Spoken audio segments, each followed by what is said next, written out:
Familiarity is pretty much everything. We're memory animals. Everything we do is by memory. In fact, most of our day is fully automatic uh, and reflexive using memory, and we're not really thinking very much at any point during any day because it's resource expending. So we pair bond by familiarity, right? We pick somebody that we recognize either some aspect of ourselves or some aspect of our family culture.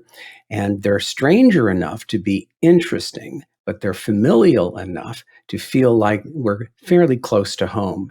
And so, yeah, familiarity is a big deal. Attachment, it just started this thing. It's not everything. Attachment is simply safety and security as felt by the individual. And that is a subjective experience starting all the way back from infancy throughout the lifespan. And unlike personality, it is flexible and plastic and shifting according to our current primary attachment relationship. People should understand that it's just memories of what happens when I depend on somebody. And it comes alive when we start to depend on somebody or they depend on us. And then we remember along with all the good things, all the things we better protect ourselves from. And therein lies the difficulty with the attachment system in adult pair bonding. It's the memory of bad things happening, and then I have to protect myself. And I do so in a way that looks unfriendly to my partner. So to my partner, it looks like I may be attacking or threatening the connection, like threatening the attachment. I may be distancing too much, or I may be clinging too much. I may be overly preoccupied with the relationship and fear abandonment or withdrawal or rejection or punishment, or I may distance myself, fearing being trapped, having my autonomy or freedom taken from me, my agency, and having my things taken as well. So it's an engulfment fear on the distancing side, an abandonment fear on the clinging side. Both sides actually really driven by abandonment. That's just not as front and center for the people in a distancing group. The first thing they become aware of is relief from the intense interpersonal stress they feel ongoing with anyone that is really close to them. So the way to cope with whatever the insecurity is or the sense of lack of safety, which doesn't always mean it's actually there, right? Like the perceived. Yeah. So the way to cope with it is either to push away or come close. That's right.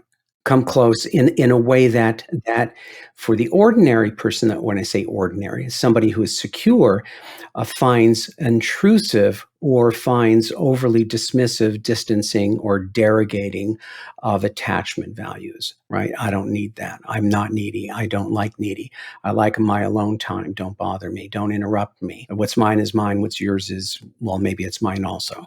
Um, as opposed to where are you going? Why don't you love me? Why don't you, right? I want to feel loved and needed and wanted and cared about, but that's an ongoing concern that can cause wear and tear on the other person. Well, this seems to be such a conundrum in relationship because in your experience, do we tend to pick the person that triggers us in the, like you were saying, the familiarity? There's like enough, I like how you said there's enough familiarity and enough mystery just to keep us sort of hooked in a way. Yes, absolutely.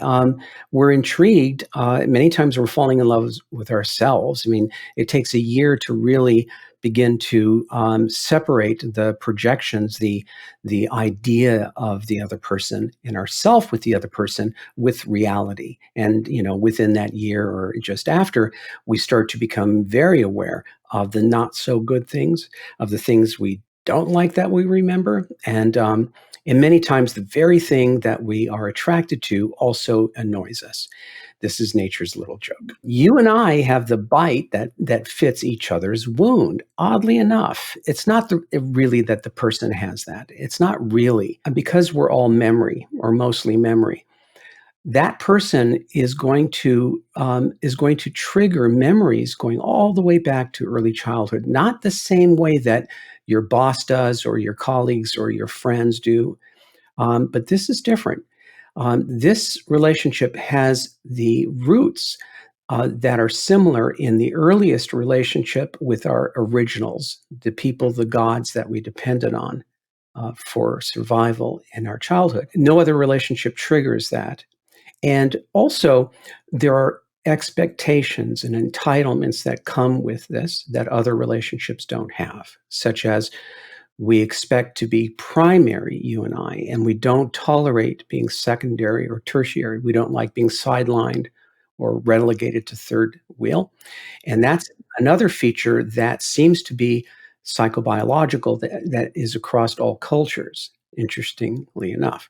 So there's that. The idea that in coupling that we are a symmetrical system of equals, equal power, authority, parity, full parity. We have the same things to gain and the same things to lose is a very difficult thing for people to hold on to in the couple situation. We tend to fall back on thinking we're family when we're not. And we're back in an asymmetric relationship where we can get away with being childish, lazy, impulsive, or make the partner have to pay for our parents' sins. A lot of things that we do that we don't do in other relationships, we wouldn't dare.